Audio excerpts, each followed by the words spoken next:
கரசான மன்னர்க்கு மன்னாக வந்த மகாராஜனியே, மண்டிசையும் விண்டிசையும் வெண்டிசையும் நின்றசையும் வாசனாம் போஜனியே, ஆதி நீ மாஷூக்கு ரஹ்மானு நீ எனக்கான மஹ்பூபு நீயே, ஹக்கானியத்திலே சொக்குமிரு சாது தந்தருள் செய்ய வந்த நீயே, வேதனீ வேத வேதாந்தனி எனையாளும் வித்தகன் தானு நீயே, மெய்ஞான வீடு நீ வீட்டின் விளக்கு நீ விரிகதிர் சுடரு நீயே, நாதனி நவநாத சித்தனி முத்தனி நாதாந்த மூர்த்தி நீயே, நற்குணங்குடிகொண்ட பாதுஷாவான குருநாதன் முஹைத்தீனே, அண்டகோடிகளுமோர் பந்தன கைக்குள் அடக்கி விளையாட வல்லீர், அகில மீறேளினையும் ஆடுங் கரங்கு போல் ஆட்டி விளையாட வல்லீர், மண்டலத் தண்டரை அழைத்தரு கிருத்தியே வைத்து விளையாட வல்லீர், மண்ணகமும் விண்ணகமும் அணுவை தொலைத்ததின் மாட்டி விளையாட வல்லீர், கண்டித்த கடுகில் எழுகடலை புகட்டி கலைக்கு விளையாட வல்லீர், கருசரிய சித்தலாம் வல்லநீர் அடிமையன் கண்முன் வரிசித்தில்லையோ, நண்டளந்திடு நாளியாவனோ தேவரீர் நல்லடிக்களாக்கியும் நற்குணங் குடிகொண்ட பாதுஷாவான குருநாதன் முஹைத்தீனே. நான் சொல்லித்தாரது சொல்லுங்க. ஷேக் முஹைத்தீன், சையீத் முஹைத்தீன், கௌஸ் முஹைத்தீன், குத்பு முஹைத்தீன், பீர் முஹைத்தீன், ஃபகீர் முஹைத்தீன், பாவா முஹைத்தீன், மக்தூம் முஹைத்தீன், சுல்தான் முஹைத்தீன், பாதுஷாஹ் முஹைத்தீன், தஸ்தகீர் முஹைத்தீன், தர்வேஷ் முஹைத்தீன், खाजा मुहिद्दीन, अब्दुल कादिर जीलानी,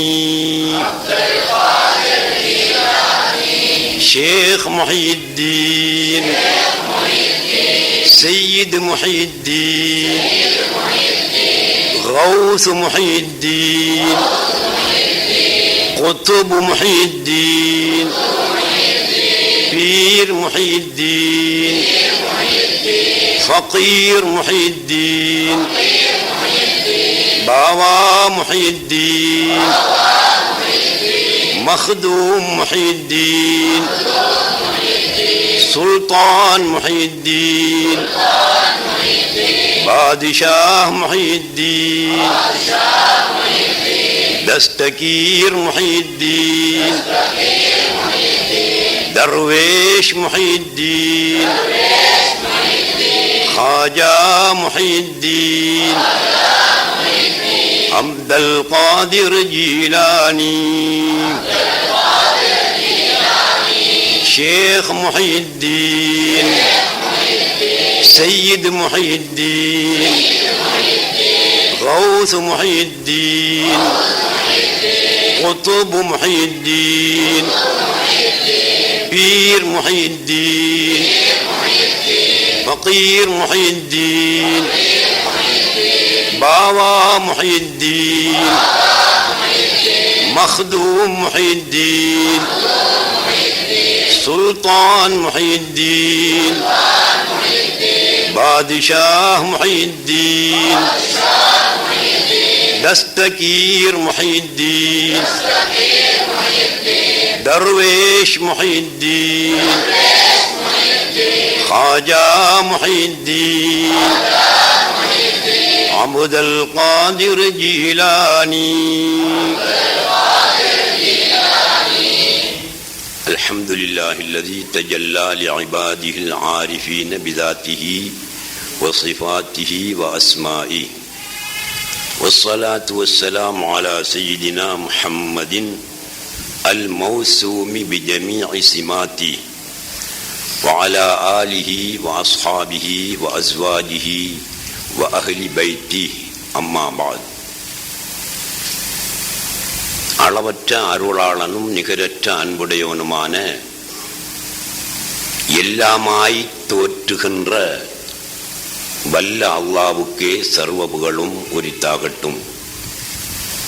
ஸலவாத்தும் சலாமும் சய்யிதுனா முஹம்மதுன் ஸல்லல்லாஹு அலைஹி வஸல்லம் அவர்கள் மீதும், அவர்கள் சொன்ன மொழியை நடந்த வழியை பின்பற்றி வாழ்ந்து உயரிய நிலையை பெற்ற உத்தமர்கள், சஹாபா பெருந்தகைகள், நல்லவர்கள், வல்லவர்கள் அனைவர்கள் மீதும், மெய்நிலை கண்ட ஞானி, இறை அன்பில் லயித்த பாணி, மஹ்பூபே சுப்ஹானி, மஅஷூகே ரஹ்மானி, கிந்தீலே நூரானி, ஹைக்கலே சமதானி, மக்பூலே ஹர்தோ ஜஹானி, முஹித்தீன் அப்துல் காதிரில் ஜீலானி கத்தஸல்லாஹு சிர்ரஹுல் அஸீஸ் அன்னவர்கள் மீதும் உண்டாவதாக என்று கூறிய பின், இந்த சிறப்பான மஜ்லிஸில் அமர்ந்திருக்கின்ற சங்கைக்குரிய உலமாக்களே,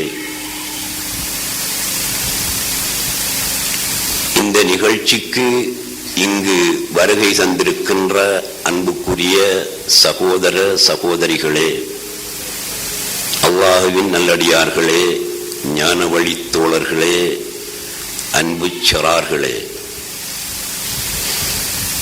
இன்று வலிமார்கள் வரிசையில் உலக பிரசித்தி பெற்ற, முழு உலகிலும் பிரசித்தி பெற்ற மகான் குத்புல் அக்தாப் முஹித்தீன் அப்துல் காதிர் ஜீலானி கத்தஸல்லாஹு சிர்ரஹுல் அஸீஸ் அவர்களை நினைவுபடுத்துவதற்காக, அவர்களுக்கு விழா எடுப்பதற்காக, அவர்களுக்காக ஹந்தூரி அன்னதானம் வழங்குவதற்காக இங்கு நாங்கள் கூடியிருக்கிறோம். அல்லாஹ்வுடைய வலிமார்களுக்கு, அல்லாஹ்வுடைய நபிமார்களுக்கு விழா எடுக்கின்ற பொழுது, அவர்களை நினைவுபடுத்துகின்ற பொழுது, எந்த இடத்தில் விழா எடுக்கப்படுகின்றதோ, எந்த இடத்தில் அவர்களை நினைவுபடுத்தப்படுகின்றதோ, அந்த இடங்களில் அல்லாஹுவின் ரஹ்மத்து இறங்குகிறது என்று நபியுல்லாஹி ஸல்லல்லாஹு அலைஹி வஸல்லம் சொன்னார்கள். தன்ஸிலுர் ரஹ்மத்து இன்த ذிக்ரில் அன்பியாஇ வல் அவுலியாஇ. அன்பியாக்கள் எனப்படுகின்ற நபிமார்களையும், அவுலியாக்கள் எனப்படுகின்ற வலிமார்களையும் நினைவுபடுத்தப்படுகின்ற இடத்தில், விழா எடுக்கப்படுகின்ற இடத்தில் அல்லாஹுவின் ரஹ்மத்து இறங்குகிறது. இதில் சந்தேகமே இல்லை.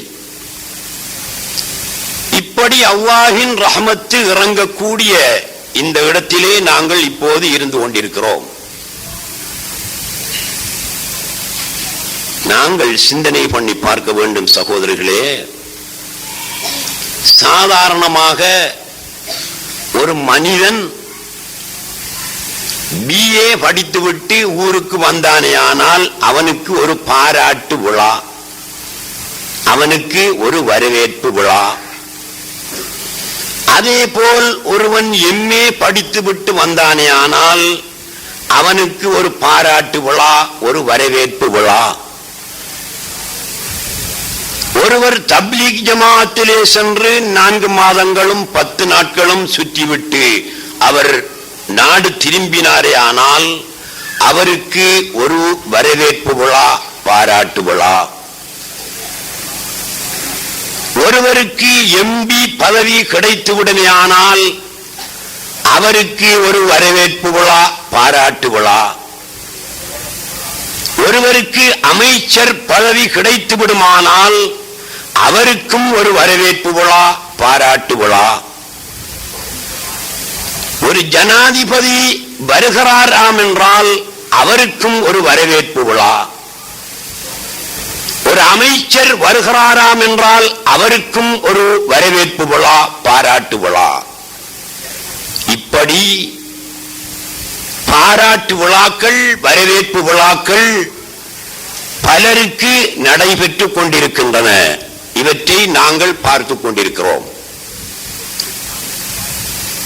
ஆனால் இன்று நாங்கள் பாராட்டிக் கொண்டிருக்கக்கூடிய, வரவேற்றுக் கொண்டிருக்கக்கூடிய அகில உலக ஜனாதிபதி குத்துபுல் அக்தாப் முஹியுத்தீன் அப்துல் காதிர் ஜீலானி கத்தஸல்லாஹு சிர்ரஹுல் அஸீஸ் அவர்களுக்காக விழா எடுத்துக் கொண்டிருக்கிறோம். அவர்களை பாராட்டிக் கொண்டிருக்கிறோம், அவர்களை வரவேற்றுக் கொண்டிருக்கிறோம். அவர்கள் இந்த இடத்திற்கு வருவார்கள். எங்களின் குருட்டு கண்களுக்கு தெரியாது போனாலும் அன்பியாக்கள், அவுலியாக்களை எந்த இடத்தில் வரவேற்கப்படுகிறதோ, எந்த இடத்தில் நினைவுபடுத்தப்படுகிறதோ அங்கு அவர்கள் சமூகம் கொடுத்துக் கொண்டே இருப்பார்கள். இந்த உலகத்தோடு சம்பந்தப்பட்ட, துன்யாவோடு சம்பந்தப்பட்ட விஷயங்களுக்காக எத்தனை லட்சங்கள், எத்தனை கோடிகள் செலவிட்டு வரவேற்பு, பாராட்டு விழா நடத்தக்கூடிய நாங்கள்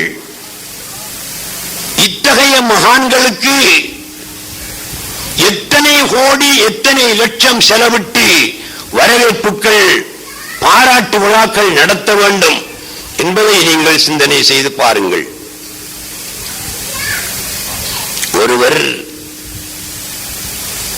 BA படித்துவிட்டு வருகிறாராம் என்றால் அவர் குறிப்பிட்ட ஒரு சில பாடத்திட்டங்களை படித்துவிட்டு அவர் வருகிறார்.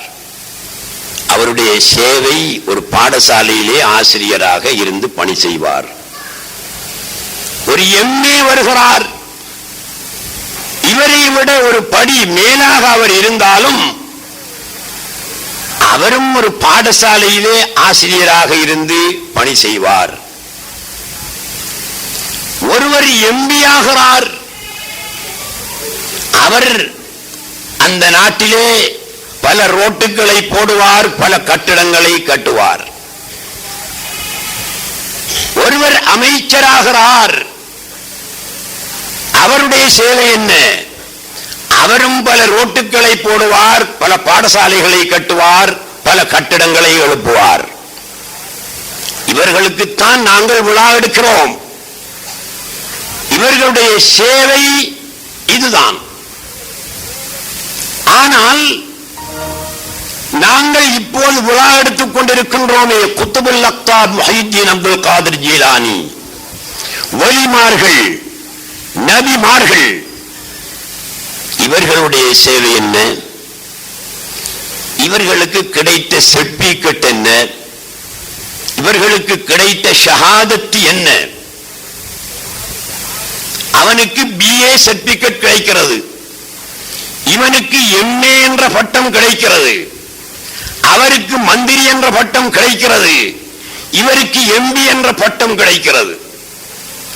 ஆனால் நபிமார்களுக்கும் வலிமார்களுக்கும் கிடைத்த பட்டம் என்ன? அவர்களுக்கு கிடைத்த சர்டிபிகேட் என்ன? அல்லாஹ்வால் அவர்களுக்கு வழங்கப்பட்ட பரிசு எது?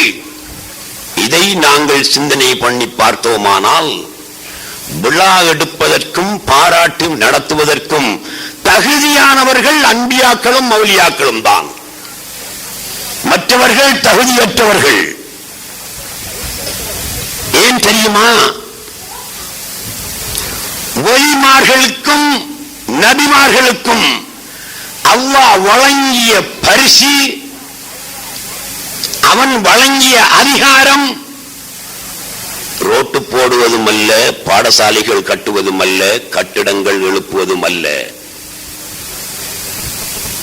அவன் வழங்கியுள்ள பரிசு செத்த புணத்தை நோக்கி நீ எழுந்திரு என்று அவர்கள் சொன்னால் அது எழுந்திருக்கும். அத்தகைய பரிசு, அத்தகைய சர்டிபிகேட்டை அல்லாஹ் சுப்ஹானஹு வ தஆலா நபிமார்களுக்கும் வலிமார்களுக்கும், குறிப்பாக நாங்கள் கொண்டாடிக் கொண்டிருக்கின்ற குத்துபுல் அக்தாம் முஹைத்தீன் அப்துல் காதிர் ஜீலானி ரலியல்லாஹு அன்ஹு அவர்களுக்கும் அல்லாஹ் சுப்ஹானஹு வ தஆலா வழங்கி இருக்கிறான். பிஏ படிப்பதற்கு 7 வருடங்கள் 8 வருடங்களை ஒருவன் செலவிட்டிருக்கலாம். எம்ஏ படிப்பதற்கு 10 வருடங்களை செலவிட்டிருக்கலாம். கலாநிதியாகுவதற்கு 15 வருடங்களை செலவிட்டிருக்கலாம். ஆனால் அல்லாஹ்விடமிருந்து இப்படி ஒரு சர்டிபிகேட்டை பெறுவதற்கு, நீ ஆகு என்றால் ஆகக்கூடிய ஒரு வல்லமையை பெறுவதற்கு நபிமார்களும் வலிமார்களும் எத்தனை வருடங்களை எத்தனை காலங்களை கழித்திருக்கிறார்கள் என்பதை நாங்கள் சிந்தனை பண்ணி பார்க்க வேண்டும். அல்லாஹ் சுப்ஹானஹு வ தஆலா அவர்களுக்கு 4 பரிசுகளை வழங்கி இருப்பதாக சொல்கிறான். நபிமார்களுக்கும் வலிமார்களுக்கும் அல்லாஹ் சுப்ஹானஹு வ தஆலா வழங்கிய பரிசில்கள் 4. அந்த 4 பரிசில்களை பற்றியும் அல்லாஹ் சுப்ஹானஹு வ தஆலா ஹதீஸ் குத்ஸியிலே சொல்லுகிறான்.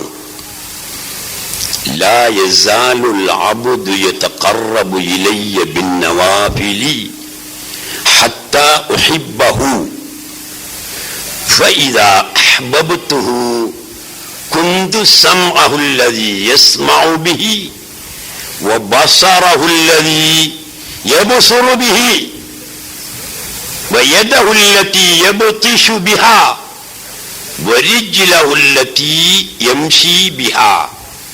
அல்லாஹ் சுப்ஹானஹு வ தஆலா அவர்களுக்கு வழங்கிய பரிசில்கள் இந்த 4 தான்.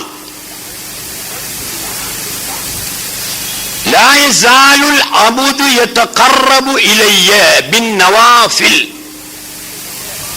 என்னுடைய அடியான் நவாஃபில் என்ற வணக்கங்களை கொண்டு என்னளவில் நெருங்கிக் கொண்டே இருப்பான். அவ்வாறு அவன் நெருங்கி வருகின்ற பொழுது நான் அவனை நேசிப்பேன், நான் அவனை விரும்புவேன். நான் அவனை விரும்பினால் அவனுக்கு 4 பரிசில்களை கொடுப்பேன். குந்து சம்அஹு அல்லதி யஸ்மஉ பிஹி, இது முதலாவது பரிசு. இது குத்துபு நாயகத்துக்கு மாத்திரம்தான் இந்த பரிசு கிடைக்கும் என்று நினைக்காதீர்கள்.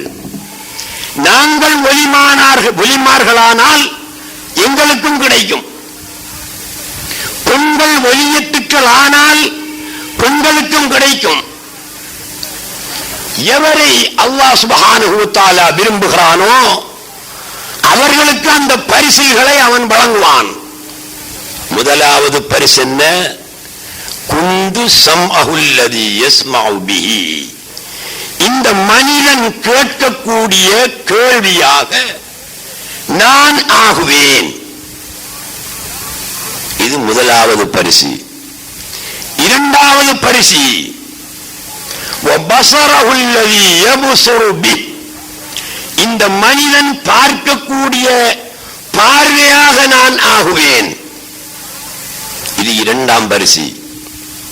மூன்றாவது பரிசு வ யதஹு அல்லதி யப்திஷு பிஹா, இந்த மனிதன் பிடிக்கக்கூடிய கையாக நான் ஆகுவேன்.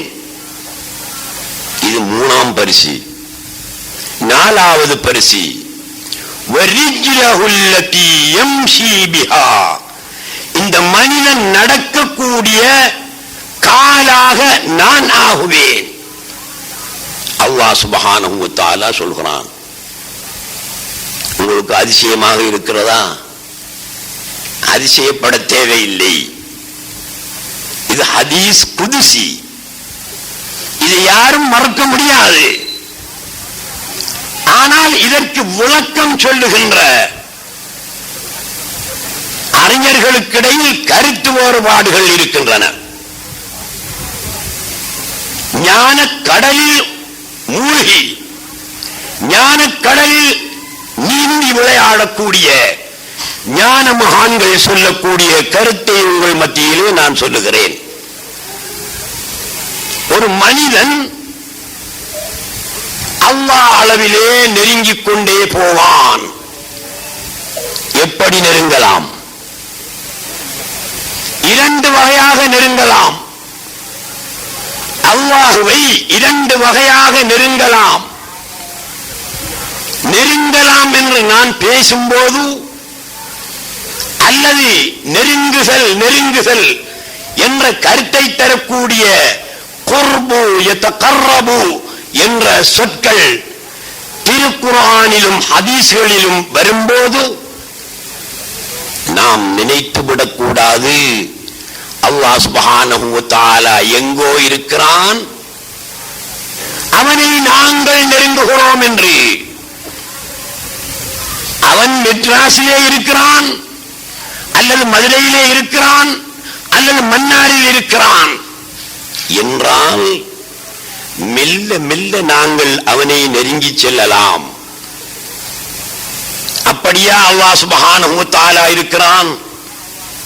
இல்லை. உண்மையில் வஹாபிகள் சொல்வது போல், வழிகேடர்கள் சொல்வது போல் அல்லாஹ் அர்ஷில் மாத்திரமே இருக்கிறான் என்றிருந்தாலும் கூட கோடீஸ்வரர்கள் அப்போலோ மூலமாவது சென்று அந்த அல்லாஹ்வை சேர்ந்து கொள்ள முடியும். அப்படி அவன் மெட்ராஸிலும் இல்லை, மன்னாரிலும் இல்லை, மதுரையிலும் இல்லை, அர்ஷிலும் இல்லை, எங்குமாய் எல்லாமாய் இருக்கிறான். எல்லாத்திலும் இருக்கிறான் என்று நீங்கள் நினைத்து விடாதீர்கள். ஈமான் பிழையாகிவிடும், ஷிர்க் ஏற்பட்டுவிடும். ஆரம்ப காலத்தில் இப்படியான கருத்துத்தான் மக்கள் மத்தியிலே சொல்லி வரப்பட்டிருக்கிறது. இறைவன் தூணிலும் இருப்பான், துரும்பிலும் இருப்பான் எல்லாரும் சொல்வார்கள். அந்த கதை ஏறத்தாழ 20-22 வருஷமா இல்லாம போச்சு. அதையும் நாங்கள் பிழை என்றுதான் சொல்வோம். அல்லாஹ் தூணிலும் இல்லை, துரும்பிலும் இல்லை, தூணாகவும் துரும்பாகவும் இருக்கிறான். தூணில் இருக்கிறான் என்று சொல்லும் போது எத்தனை பொருட்கள் தேவைப்படும்? 2 பொருட்கள் தேவைப்படும். துரும்பில் இருக்கிறான் என்று சொல்லும் போது 2 பொருட்கள் தேவைப்படும். என்னென்ன தேவைப்படும்? தூண் ஒன்று, அல்லாஹ் என்று ஒருவன். அல்லாஹ் என்பவன் தூணில் இருக்கிறான். அப்படியானால் தூண் யார்? அல்லாஹ் என்பவன் துரும்பில் இருக்கிறான் என்றால் துரும்பு யார் என்ற கேள்வி அங்கே வந்துவிடுகிறது. அதே நேரத்தில் வழிகட்ட ஹுலூல் இத்திஹாது கொள்கையும் அங்கே வந்துவிடுகிறது.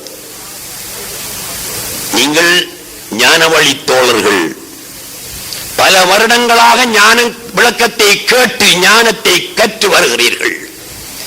நீங்கள் கூட சரியாக புரிந்து வைத்திருக்க வேண்டும், தவறாக புரிந்து வைத்திருக்க கூடாது. தௌஹீத் தௌஹீத் என்றால் என்னவென்பதை தெளிவாக வைத்திருக்க வேண்டும். அல்லாஹ் சுப்ஹானஹு வ தஆலா தூணிலும் இருக்கிறான், துரும்பிலும் இருக்கிறான் என்று நம்புகிறீர்களா? அப்படி நம்பாதீர்கள். அல்லது சகல பொருட்களிலும் இருக்கிறான் என்று நம்புகிறீர்களா? அப்படியும் நம்பாதீர்கள். அதுவும் பிழை, இதுவும் பிழை. எந்த பொருளிலாவது அவன் இருக்கிறானாம் என்றால் அந்த பொருள் யார் என்ற ஒரு கேள்வி வரும். அது மட்டுமல்ல, ஹுலூல் என்ற கொள்கை வந்துவிடும். நீங்கள் அரபு தெரிந்தவர்களாக இருக்கலாம், தெரியாதவர்களாகவும் இருக்கலாம். இருந்தாலும் பல ஆண்டுகளாக ஞான கல்வியோடு தொடர்புடையவர்களாக இருந்து வருகின்ற காரணத்தினால் இந்த சொற்பிரயோகங்கள் உங்களுக்கு புரியும் என்று நான் நினைக்கிறேன். ஹுலூல், ஹுலூல், இறங்குதல், சரியாக புரிந்து கொள்ள வேண்டும். அல்லாஹ் சுப்ஹானஹு வ தஆலா இறைவன் ஒரு பொருளில், தூணிலோ துரும்பிலோ அல்லது வேற எந்த ஒரு பொருளிலோ இறங்குகிறான் என்று சொன்னால் அந்த கொள்கைக்கு பெயர் ஹுலூல். அது பிழையான கொள்கை. எதுபோல ஒரு வண்டு எங்கோ இருந்து பறந்து வந்து ஓர் மலரின் மீது அமர்கிறது, ஓர் மலரின் மீது இறங்குகிறது. இதே மாதிரி, இதே போல அல்லாஹ் சுப்ஹானஹு வ தஆலா வண்டை போல், மலரில் வண்டு இறங்குவது போல் படைப்பில் அல்லாஹ் சுப்ஹானஹு வ தஆலா இறங்குகிறான் என்று யாராவது சொன்னால் நம்பாதீர்கள். அது தவறான கொள்கை, அது ஷிர்கான கொள்கை. அதை ஹுலூல் என்று சொல்லப்படும். அதை திருக்குர்ஆன் மறுக்கிறது, திருநபி ஸல்லல்லாஹு அலைஹி வஸல்லம் அவர்களின் ஹதீஸும் மறுக்கிறது. இப்படி அல்லாஹ் இறங்கவில்லை. இன்னொன்று இருக்கிறது, இத்திஹாத். இரண்டு பொருட்கள் இரண்டர கலந்து ஒன்றாவது, இரண்டு வஸ்துக்கள் இரண்டு அறக்கலந்து, இரண்டர கலந்து ஒன்றாகுவது, இதற்கு இத்திஹாத் என்று சொல்லப்படும். இத்தஹத யத்தஹிது இத்திஹாதன். இத்தஹத ஒன்றானான், யத்தஹிது ஒன்றாவான், இத்திஹாத் ஒன்றாதல், ஒன்றாகுதல். எதுபோல சீனி தண்ணி, சீனி ஒரு பொருள், தண்ணி ஒரு பொருள். இந்த இரண்டு பொருளையும் ஒரே பொருளாக ஆக்க முடியுமா, முடியாதா? முடியும். அது எப்படி முடியும்? தண்ணீரில் சீனியை போட்டு சற்று நேரம் கரைத்து விட்டால் சீனி இல்லாமல் போய் இரண்டு பொருள் இரண்டர கலந்து ஒன்றாக இருக்கும். இனிப்பு நீராக இருக்கும் அல்லது சர்பத்தாக இருக்கும். இதே போல அல்லாஹ் சுப்ஹானஹு வ தஆலா இந்த படைப்போடு, இந்த சிருஷ்டியோடு, இந்த மனிதனோடு இரண்டர கலந்து இருக்கின்றானா?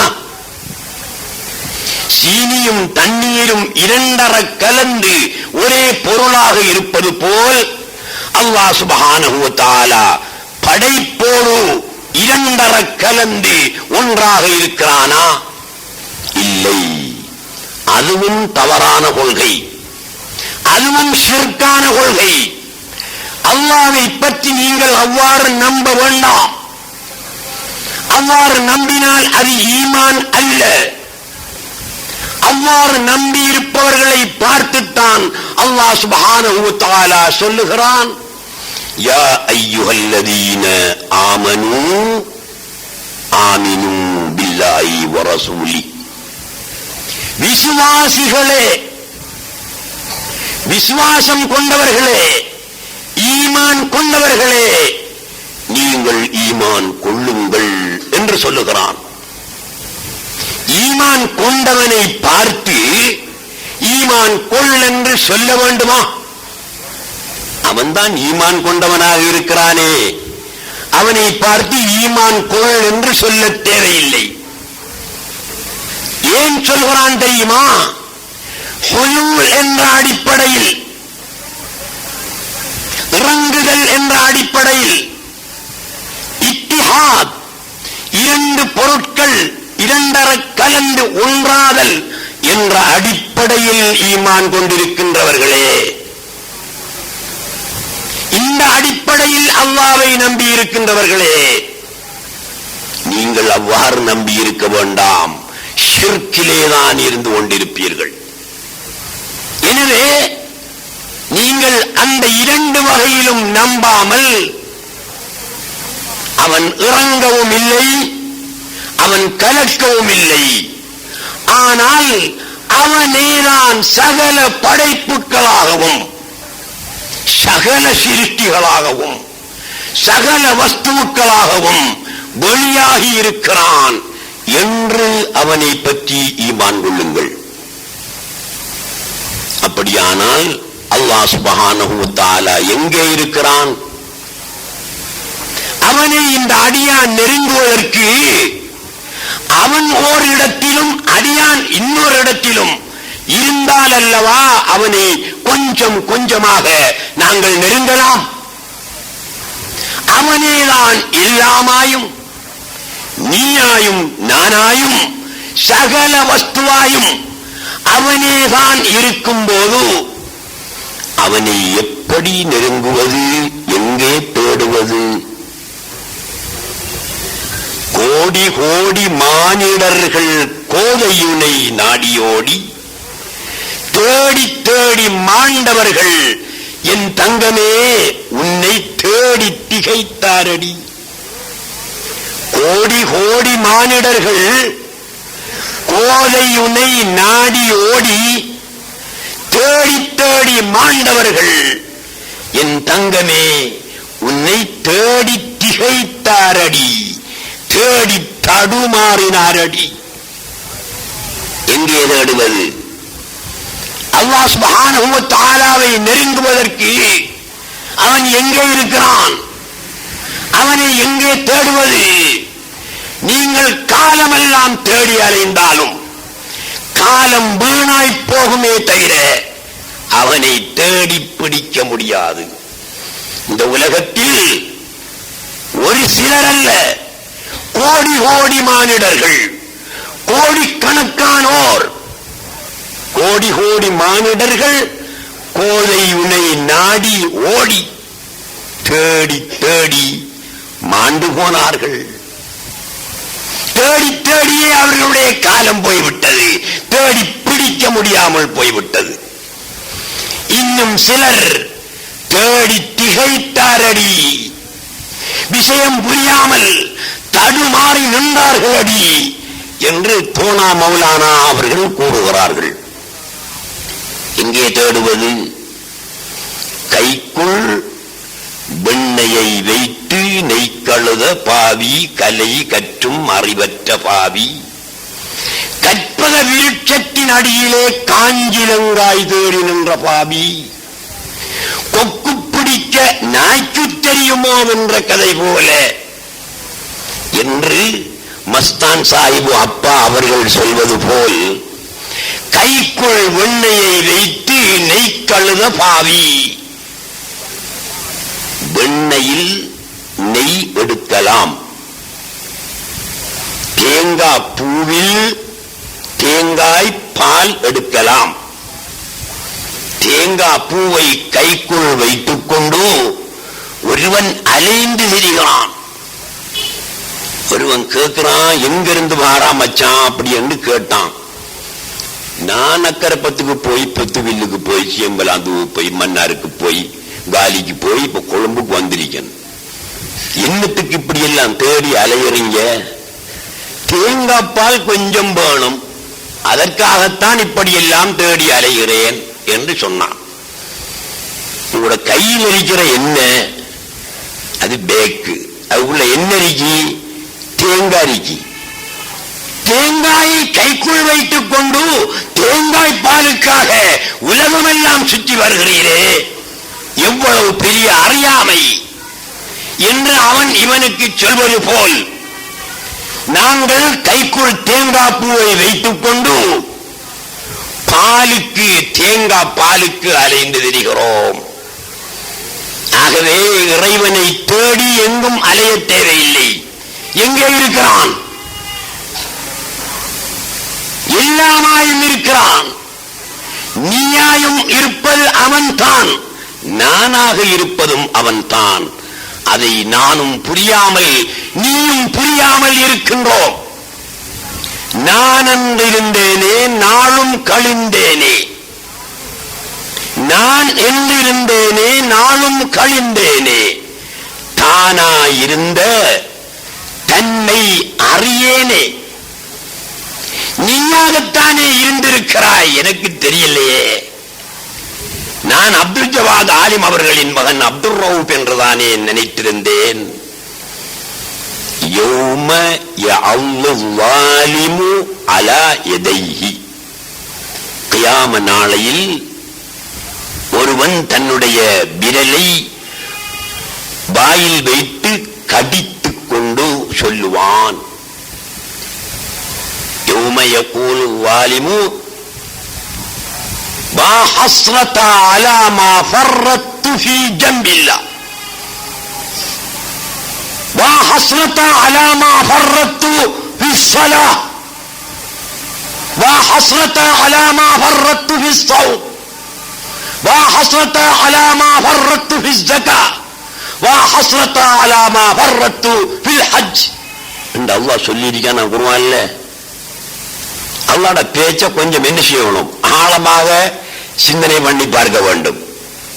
அல்லாஹ்வுடைய பேச்சை மேலெழுந்த வாரியாக பார்க்க கூடாது, மிக ஆழமாக நோட்டமிட்டு பார்க்க வேண்டும். அவன் என்னையும் உங்களையும் போல் பேசுபவன் அல்லன். மறுமையில் அநீதியாளன், அநியாயக்காரன் தன்னுடைய விரலை வாயில் வைத்து கடித்துக் கொண்டு சொல்வான், வா ஹஸ்ரதா,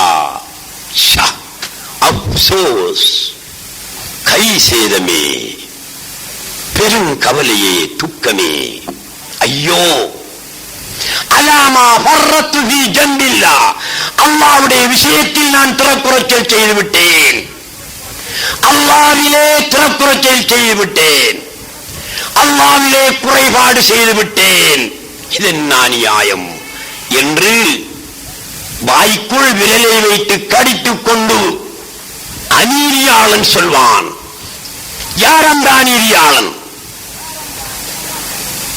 வா ஹஸ்ரதா அலா மா ஃபர்ரத்து ஃபீ ஸலாஹ், தொழுகையில் திறக்குறைச்சல் செய்து விட்டேனே ஐயோ என்று சொல்ல மாட்டான். அப்படி அல்லாஹ் சொல்லவில்லை.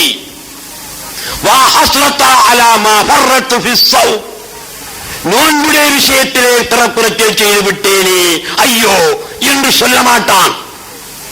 வா ஹஸ்ரதா அலா மா ஃபர்ரத்து ஃபீ ஸகாத், ஜகாத்துடைய விஷயத்திலே நான் திறக்குறைச்சல் செய்து விட்டேனே ஐயோ என்று கவலைப்பட மாட்டான். வா ஹஸ்ரதா அலா மா ஃபர்ரத்து ஃபில் ஹஜ், ஹஜ்ஜுடைய விஷயத்திலே நான் திறக்குறைச்சல் செய்து விட்டேனே என்று கவலைப்பட மாட்டான். எந்த விஷயத்தில் கவலைப்படுவான்? அல்லாஹ்வுடைய விஷயத்தில் திறக்குறைச்சல் செய்து விட்டேனே, பொதுவோக்காக இருந்து விட்டேனே, கவன ஈனமாக இருந்து விட்டேனே என்று வாலிம் அநீதியாளன் கை சேதப்படுவான். அல்லாஹ் சுப்ஹானஹு வ தஆலாவை சரியாக புரிந்து கொள்ளாதவனை அல்லாஹ் சுப்ஹானஹு வ தஆலா எப்படி வர்ணிக்கிறான் தெரியுமா? யௌம யஅல்லு ஸாலிமு அலா யதை, அநீதியாளன், அநியாயக்காரன், பம்பன் என்று அல்லாஹ் சுப்ஹானஹு வ தஆலா அல்லாஹ்வை புரிந்து கொள்ளாதவனை பற்றி திருக்குர்ஆனிலே சொல்லுகிறான். அநீதி என்றால் என்ன? ஏன் இவனே அல்லாஹ் தஆலா அநியாயக்காரன் என்று சொல்ல வேணும்? மடையன், பேன், பைத்தியக்காரன் என்று சொல்லலாம் அல்லவா? ஏன் அநீதியாளன் என்று சொல்கிறான்? ஹுலூல் கொள்கையின்படி, இத்திஹாத் கொள்கையின்படி அல்லாஹ்வை விளங்கினவர்களையும் அல்லாஹ் சுப்ஹானஹு வ தஆலா அநீதியாளன் என்று குறிப்பிடுகிறான். ஏன் தெரியுமா? அநீதி என்றால் என்ன? வல்உ ஷைஇ ஃபீ கைரி மஹல்லி, ஒரு வஸ்துவை எந்த இடத்தில் வைக்க வேண்டுமோ அந்த இடத்தில் வைக்காமல் அதை இன்னொரு இடத்தில் வைப்பது அநீதி. அநீதிக்கு வரைவிலக்கணம் இப்படித்தான் எழுதப்படுகிறது. அநீதி என்றால் என்ன? ஒரு வஸ்துவை எந்த இடத்தில் வைக்க வேண்டுமோ அந்த இடத்தில் வைக்காமல் அதை வேறொரு இடத்தில் வைப்பது அநீதி. ஒரு விஷயத்தை எவ்வாறு விளங்க வேண்டுமோ அவ்வாறு விளங்காமல் அதற்கு மாற்றமாக விளங்கிக் கொள்வது அநீதி. ஆகவே அல்லாஹ் சுப்ஹானஹு வ தஆலாவை நாங்கள் நெருங்க வேண்டும். நெருங்கினால் தான் அவனுடைய பரிசு எங்களுக்கு கிடைக்கும். எப்படி நெருங்குவது? இடத்தை பொறுத்து உள்ள நெருக்கம் அல்ல. அல் குர்புல் மஅனவியு லல் மகானியு. அல்லாஹ்வை நாங்கள் நெருங்குவது என்பது இடத்தை பொறுத்துள்ள நெருக்கம் அல்ல, கருத்தை பொறுத்துள்ள நெருக்கம்.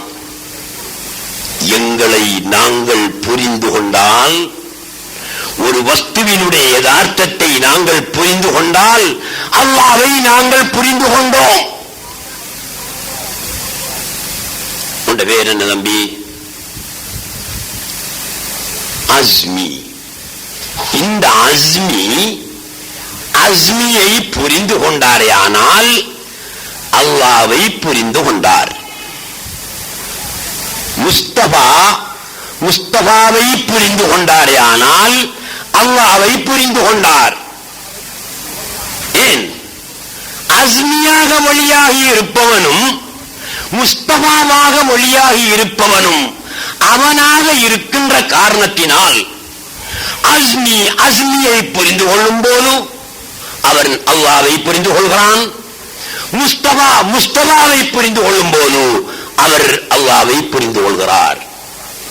மன் அரஃப நஃப்ஸஹு ஃபகத் அரஃப ரப்பஹு. இது சூஃபியாக்களுடைய கருத்து. மன் அரஃப நஃப்ஸஹு, எவன் தன்னை அறிந்தானோ, ஃபகத் அரஃப ரப்பஹு, அவன் தன்னுடைய தலைவனை, தன்னுடைய ரப்பை அறிந்து கொண்டான் என்று சொன்னார்கள். ஆகவே சாம்பலுக்குள்ள நெருப்புத்தணல் கிடக்கு. இப்ப நெருப்புத்தணல் இல்லை என்று நாங்கள் நினைத்துக் கொள்ளாமல் சாம்பலை எல்லாம் ஊதி வெளியாக்கினால் உள்ளே கிடக்கின்ற நெருப்புத்தணல் எங்களுக்கு தெரியும். அதே போல் எங்களை சுத்தம் செய்ய நாங்கள் யார் என்பதை நாங்கள் புரிந்து கொள்ளலாம். நாங்கள் எங்களை அறிவதுதான் அல்லாஹ்வை நெருங்குதல். நாங்கள் எங்களை பற்றி ஆராயும் போது இவர் அஸ்மி என்று பெயர் சொன்னார். எப்ப தம்பி பிறந்தாய்? எத்தனையாம் ஆண்டு பிறந்தாய்? 55. 1985 ஆண்டு பிறந்தார். 1984 ஆண்டு நீ எங்கே இருந்தாய்? எங்க இருந்தா? மடவகத்துக்குள்ள தாயின் வயிற்றிலே இருந்தார். அதற்கு முன் அவர் எங்கே இருந்தார்? இந்த அஸ்மி 1985 ஆண்டு பிறந்தார். 84 ஆண்டு தாயின் வயிற்றிலே சிசுவாக இருந்தார். 84 ஆண்டிற்கு முன்னர் அவர் எங்கே இருந்தார்? தாயினுடைய தகப்பனுடைய இந்திரியமாக இருந்தார். இவர் தனி இந்திரியம்தான். தனி விந்துதான். அது இன்று அஸ்மியுடைய சூரத்தை பெற்றிருக்கிறது. தாயினுடைய விந்தாக தந்தையினுடைய விந்தாக ஆகுவதற்கு முன் இவர் எங்கே இருந்தார்? பல்லார, புன்னாங்காணி, கெளுத்தி மீன், ஒட்டி மீன், நெஸ்பிரே, லக்ஸ்பிரே, சர்பத்து, பெட்டிசி, இடியப்பம், அப்பம், வாழைப்பழம், இப்படியான உணவுகளிலே சத்தாக இருந்தார். இப்படியான உணவுகளிலே சத்தாக இருந்தார். இவங்க வாப்பா அன்னாசி பழத்தை சாப்பிட விருப்பம் ஏற்பட்டு சாப்பிட்டார். வாழைப்பழத்தை சாப்பிடுவதற்கு விருப்பம் ஏற்பட்டு சாப்பிட்டார். மீனை சாப்பிட்டார், இறைச்சை சாப்பிட்டார், பாலை குடித்தார்.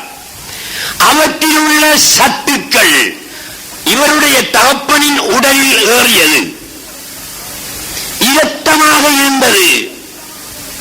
அந்த சத்துக்கள் இரத்தம் வடிவம் பெற்று இவருடைய தந்தையுடைய உடலிலே இரத்தமாக இருந்தது. அந்த இரத்தம், அதே இரத்தம் இந்திரியத்தினுடைய வடிவத்தை பெற்றது. அதே இந்திரியம் அவருடைய தகப்பனுக்கு ஆசை ஏற்பட்ட பொழுது இவர் உடல் உறவு கொண்டார். தாயின் கற்பாசனத்தில் அந்த இந்திரியம் போய் விழுந்து அது 40 நாட்கள் இரத்த கட்டியாகவே இருந்தது. பிறகு 40 நாட்கள் அதே இரத்த கட்டி சதை கட்டியாக ஆகிறது. பிறகு 40 நாட்கள் அதே சதை கட்டி, பிறகு 40 நாட்கள் அதே சதை கட்டி உருவெடுத்து நுத்துபாவாக இரத்தமாக இருந்து நுத்துபாவாக 40 நாட்கள் இருந்து அதற்கு பிறகு சதை கட்டியாக 40 நாட்கள் இருந்து அஸ்மி பிறந்திருக்கிறார். இப்போது அஸ்மியாக இருக்கின்றவர் இவருக்கு மூலம் எது? இவருடைய பெற்றோரின் நுத்துபாவா? இல்லை. அந்த நுத்துபாவுக்கும் ஒரு மூலம் உண்டு. அது எது? இரத்தம். அந்த இரத்தத்துக்கு ஒரு மூலம் உண்டு. அது எது? நாம் உட்கொண்ட உணவுகளில் உள்ள சத்துக்கள். அந்த சத்துக்களுக்கெல்லாம் மூலம் எது? இப்படி ஒருவன் தன்னை பற்றி ஆராய்ந்து பார்க்கின்ற பொழுது இறைவியிலே இறைவனிலே போக முடியும். அல்லாஹ் சுப்ஹானஹு வ தஆலாவில் போய் முடியும். அப்படி ஒருவன் தன்னை பற்றி ஆராய்ந்து போகின்ற நேரத்தில் அவன் அல்லாஹ்வை நெருங்குகிறானே தவிர நீங்கள் வேறு விதமாக நினைத்துக் கொள்ளக்கூடாது. அல்லாஹ்வை நெருங்குவதென்றால் லா யஸாலுல் அப்து யதகர்ரபு இலைய பின்னவாபில், நஃபிலான வணக்கங்களை கொண்டு அடியான் என்னை நெருங்கிக் கொண்டே இருப்பான். நெருக்கம் என்கிறதுல 2 வகையான நெருக்கம் இருக்கு. குர்புன் நவாஃபில், குர்புல் ஃபராயிம். குர்புன் நவாஃபில் என்றால் என்ன தெரியுமா? அப்படி நெருங்கணும், நானும் நெருங்கணும், நீங்க நெருங்கணும். ஹதீஸ கேட்டுட்டு போறதுல மட்டும் அர்த்தம் இல்லை. அப்படியாக நெருங்கினால்தான் நாங்கள் தெளிவடையலாம், விஷயத்தை காணலாம். எப்படி நெருங்கிறது? குர்புன் நவாஃபில் என்றால் ஜவாலு சிஃபாத்தில் பஷரியத்தி வ ظுஹூரு சிஃபாத்தில் இலாஹிய்யா ஃபீஹி. ஒரு மனிதனில் இருக்கின்ற மனித இயல்புகள் அவனை விட்டும் போய் இறைவனின் இயல்புகள் இந்த மனிதனிலே குடிகொள்வது, அது ஒரு வகையான நெருக்கம். மனித இயல்புகள் சிஃபாத்துல் பஷரியா, மனித இயல்புகள் மனிதனை விட்டும் போய் இறைவனுடைய இயல்புகள் மனிதனிலே குடிகொள்வது. அது எப்படி? மனித இயல்புண்டா என்ன? இறைவனுடைய இயல்புண்டா என்ன? மனித இயல்புகள் மனிதனை விட்டும் போறேன்டா என்ன? இறைவனுடைய இயல்புகள் இவனிலே குடிகொள்வதென்றால் என்ன? மனித இயல்புகள் என்றால் என்ன? நான் இருக்கிறேன், நீங்களும் இருக்கிறீர்கள். எங்களால பார்க்க முடியும். எதால பார்க்க முடியும்? கண்ணாலாம் பார்க்க இயலும்.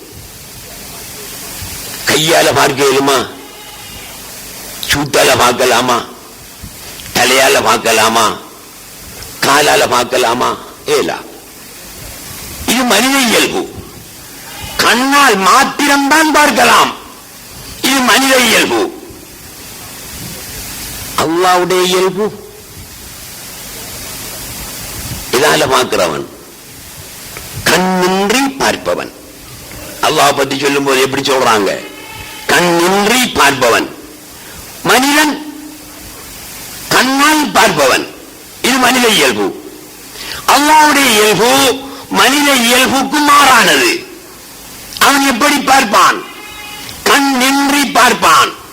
கண்ணின்றி பார்ப்பான்னா என்னத்தால பார்ப்பான்? எல்லாத்தாலையும் பார்ப்பான். அவனுக்கு பார்ப்பதற்கு கண் தேவையில்லை.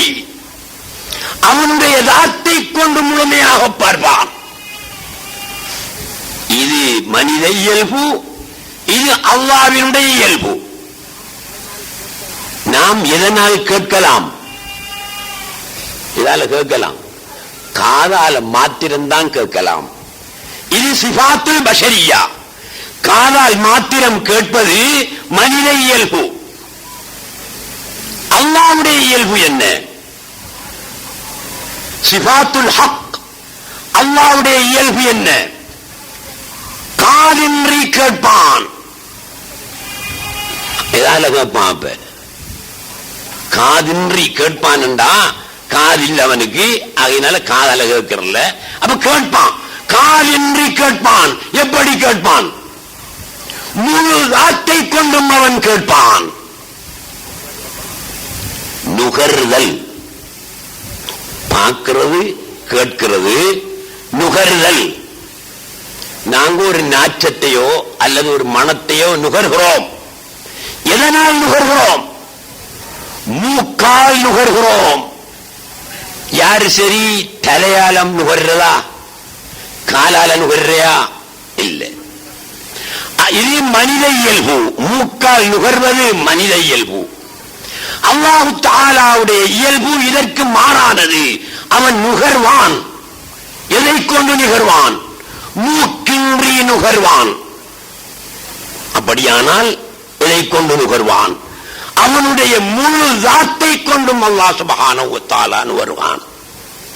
இது மனித இயல்பு. அது அல்லாஹ்வுடைய இயல்பு. மனித இயல்பு போக வேணும். கண்ணால் பார்க்கும் நிலை மாற வேணும். காதால் கேட்கும் நிலை மாற வேணும். மூக்கால் நுகரும் நிலை மாற வேணும். முழு உடலாலும் பார்க்கும் நிலை,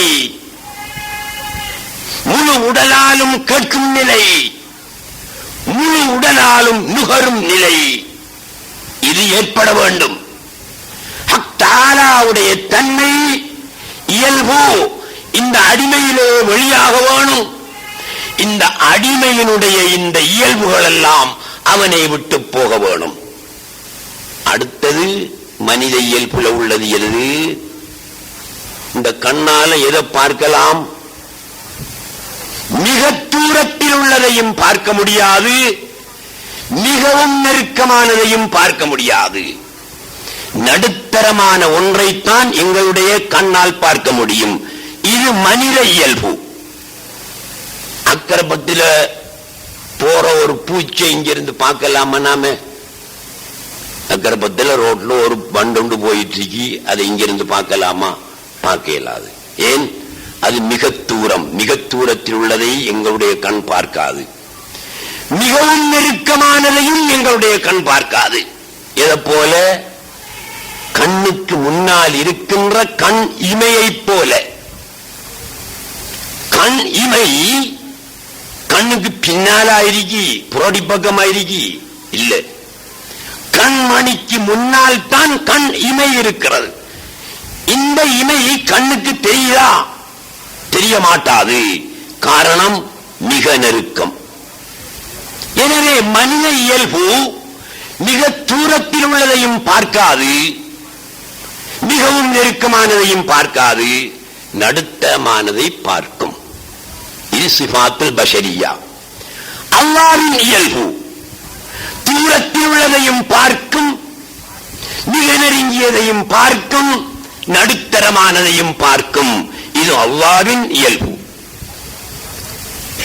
கருங்கடலின் உள்ளே காரிருளிலே கருங்கடலின் உள்ளே உள்ள கட்டெறும்பை காண்பான். அந்த கட்டெறும்பின் ஓசையையும் கேட்பான். எப்படியான இயல்பாவண்ட இது மனித இயல்பு கட்டுப்பாடுடையது. இறைவனின் இயல்பு கட்டுப்பாடு இல்லாதது. ஆகவே இந்த மனிதனுடைய இயல்புகள் மாறி போய் கட்டுப்பாடற்ற அல்லாஹ்வின் இயல்புகள் இவனிலே இயங்குவது, குடிகொள்வது, இதைத்தான் குர்புன் நவாபில் என்று சொல்வார்கள். இப்படி நெருங்குவதும் ஒரு நெருக்கம். அதுக்கு என்ன செய்யலாம்? அதுக்கு என்ன செய்யலாம்? முஜாஹதா, ஜிஹாது செய்ய வேணும். ஜிஹாத் என்றால் ஆயுதம் தாங்கி போர் செய்வதல்ல. யாருடன் போர் செய்ய வேணும்? அதுவிக்க நஃப்சுகல்லதி பைன ஜம்பைக. உன்னுடைய பரம விரோதி எங்கே இருக்கிறான்? உன்னை குழியிலே தள்ளக்கூடிய, உன்னை முஷ்ரிக்காக்கக்கூடிய, உன்னை காவிராக்கக்கூடிய உன்னுடைய நஃப்ஸ் தான் உன்னுடைய விரோதி. அந்த நஃப்ஸோடு போர் செய்ய செய்ய இந்த தன்மைகள் நீங்கி அந்த தன்மைகள் குடிகொள்ளும். அப்படி யாருக்காவது குடிகொண்டிருக்குமா? நீ கேள்விப்பட்டிருக்கிறீர்களா? சாதாரணமாக இரண்டொன்று சொல்கிறேன். உங்களுக்கு தெரியும், உமர் ரலியல்லாஹு தஆலா அன்ஹு அவர்கள் ஒரு சஹாபியை ஈரான் நாட்டில் இருக்கின்ற நஹாவந்தி என்ற ஊருக்கு படை தளபதியாக அனுப்பி வைத்தார்கள். மதீனாவில் இருந்து பிரசங்கம் செய்து கொண்டிருக்கிற போது சொன்னார்கள், சாரியாவே, தளபதி சாரியாவே, படைத்தளபதியே, உங்களை தாக்குவதற்கென்று எதிரிகள் வந்து கொண்டிருக்கிறார்கள், நீங்கள் ஜாக்கிரதையாக இருந்து கொள்ளுங்கள் என்று மிம்பரிலே நின்று கொண்டு சொன்னார்கள். அவர்கள் சொன்னது 10,000 மைலுக்கு அப்பால் நின்று கொண்டிருந்த தளபதி சாரியாவின் காதிலே கேட்டது. சாரியா உஷாரானார், ஜாக்கிரதையாக இருந்தார். உமர் ரலியல்லாஹு அன்ஹு அவர்களிடம் விளக்கம் கேட்டார்கள் தோழர்கள். உமர் ரலியல்லாஹு அன்ஹு விளக்கம் சொன்னார்கள். நான் இவ்வாறு சொன்னது சாரியாவுக்கு கேட்டது, சாரியாவை எதிரிகள் சூழ்ந்ததை நான் பார்த்தேன் என்று விளக்கம் சொன்னார்கள். 10,000 மைலுக்கு அப்பால் சாரியா என்ற தளபதியை எதிரிகள் சூழ்ந்ததை உமர் ரலியல்லாஹு தஆலா அன்ஹு அவர்கள் மிம்பரிலே நின்று கண்டார்களே. எப்படி கண்டார்கள்?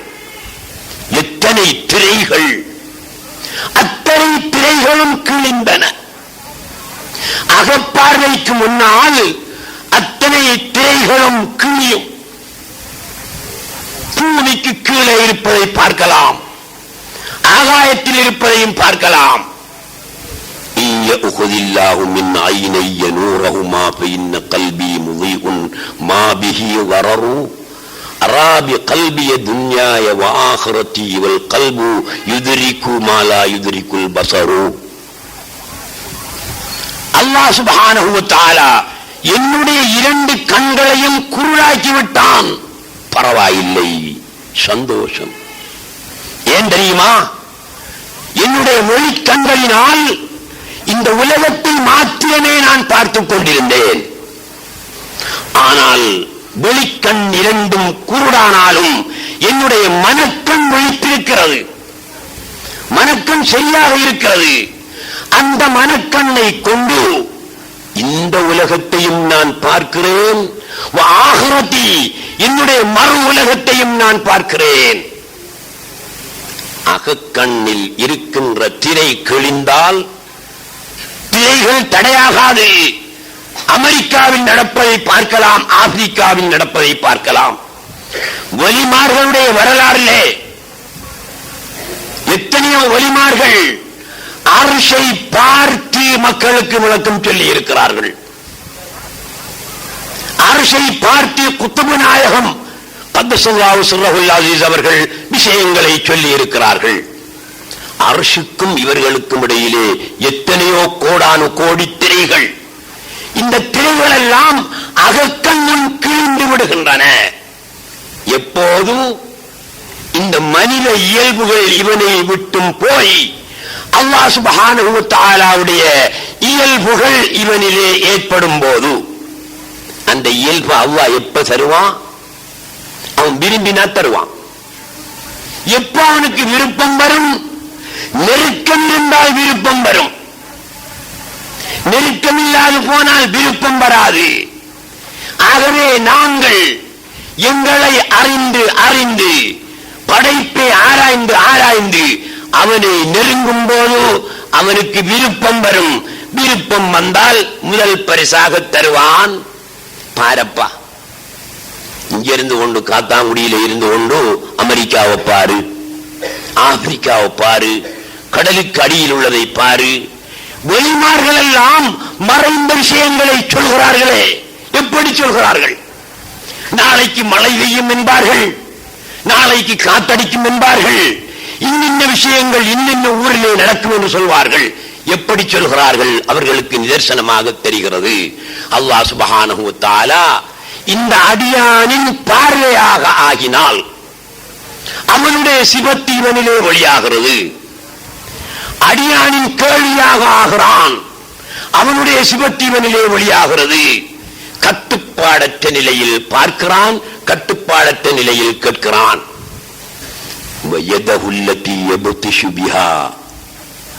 அவன் பிடிக்கும் கையாக நான் ஆகுவேன். அல்லாஹ் சுப்ஹானஹு வ தஆலா எப்படி சொல்றான் சகோதரர்களே?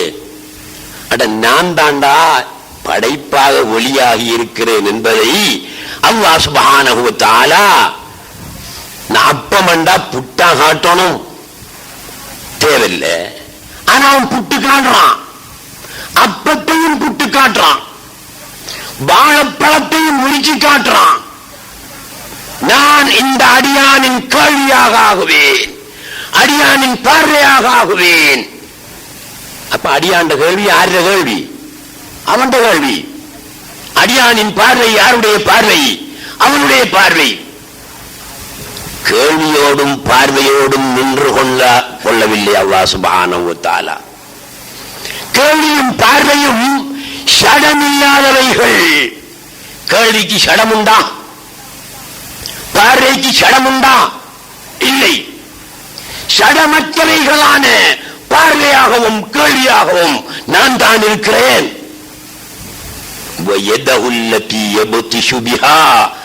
இந்த மனிதன் பிடிக்கக்கூடிய கையாகவும் நான் ஆகுவேன். எதை சொல்றான்? ஷடமில்லாத 2 வஸ்துக்களை சொன்ன அல்லாஹ் சுப்ஹானஹு வ தஆலா ஷடமுள்ள 2 வஸ்துக்களையும் குறிப்பிடுகிறான். ஏன்? ஒருவன் சொல்லிடலாம், அல்லாஹ் தஆலா இந்த மனிதனுடைய கேள்வியாகவும் பார்வையாகவும் தான் ஆகிறான் என்று அதோடு நின்று கொள்ளலாம். அப்படி அல்ல.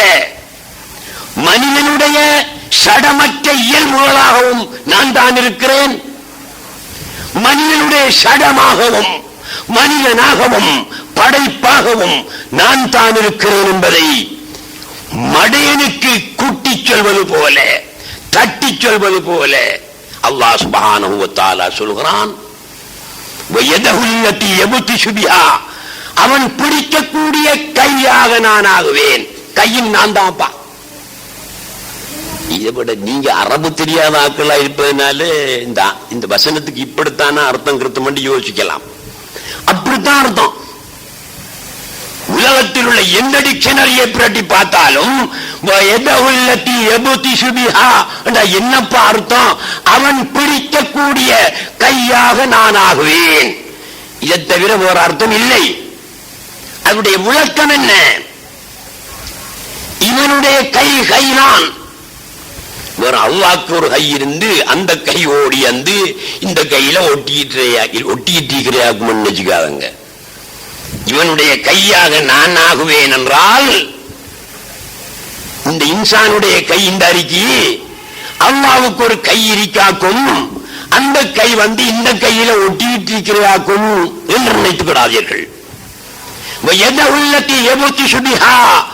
அவன் பிடிக்கும் கையாக நான் ஆகுவேன் என்றால் அந்த கையினுடைய மனித இயல்புகள் எல்லாம் போய் ஹக்குடைய இயல்புகள் இதிலே மொழியாகும். அந்த நேரத்தில் இதுவும் அவன்தான், அந்த இயல்பும் அவன்தான். பிடிச்சானண்டா பிடியாத்தான் இருக்கும். அல்லாட பிடி எப்படியான பிடியா இருக்கும்? குரங்கு பிடியா இருக்குமா, உடம்பு பிடியா இருக்குமா? இந்த மாதிரி இருக்கும். குரங்கு பிடியா இருக்கும். எப்படி குரங்கு பிடியாகவும் அதாவது உடம்பு பிடியாகவும் மாத்திரமல்ல, இன்ன பத்ஷ ரப்பிக லஷதீத், அல்லாஹ்வுடைய பிடி உடம்பு பிடியை விடவும் குரங்கு பிடியை விடவும் மிகவும் கடுமையான பிடி. பிடிப்பான். பிடிச்சானண்டா பிடியத்தான் இருக்கும். ஒரு தெரியும் என்னவோ தெரியாது, ஜோர்தான்ல ஒரு கடல் இருக்கு, டெட் சீ என்று சொல்லுவாங்க, செத்த கடல். அந்த கடல்ல ஒரு உயிரினமும் கிடையாது, அதனால அதுக்கு பேரு டெட் சீ, செத்த கடல். இந்த கடல் எங்க கடலாகவே படைக்கப்பட்ட அந்த காலத்துல இல்ல. அது பெரியதோர் பட்டணம், பெரியதோர் நகராக இருந்தது. ஜோர்தான்ல அம்மான்ல இருக்குது. அந்த நகரில் வாழ்ந்தவர்கள் அல்லாஹ்வுக்கு கடுமையாக மாறு செய்த காரணத்தினால் அல்லாஹ்வாலும் பொறுக்க முடியாத நிலை ஏற்பட்டு, நம்ம எவ்வளவு தான் பொறுப்பான்? பொறுத்தே இருக்கான் தான், இதுவரைக்கும் பொறுத்து விட்டு தான் இருக்கான். ஒரு நாளைக்கு என்ன செய்வான்? வெடிக்கும். வெடிச்சா ஒன்றுமே இருக்காது. அதே மாதிரி ஒரு நாள் வெடிச்சு போச்சு. அவனோட பொறுமையை தாங்க முடியாம வெடிச்சு போச்சு. என்ன சொன்னான்? ஜிப்ரீலை கூப்பிட்டு, ஜிப்ரீல் இங்க வாங்க, இந்த ஜோர்தான்ல அம்மானங்கிற நகர்ல இந்த இடத்தில் உள்ள மக்கள் எல்லாம் பெரும் அட்டகாசம் செய்து கொண்டிருக்கிறார்கள். நானும் பொறுத்து பார்த்தேன், இனி ஏலா இன்னல்லாஹ் ரொம்ப ரோஷக்காரன், என்னையும் உங்களையும் போன்ற ரோஷக்காரன் அல்ல, கடும் ரோஷக்காரன், கடும் கோபக்காரன். என்னால தாங்க முடியல.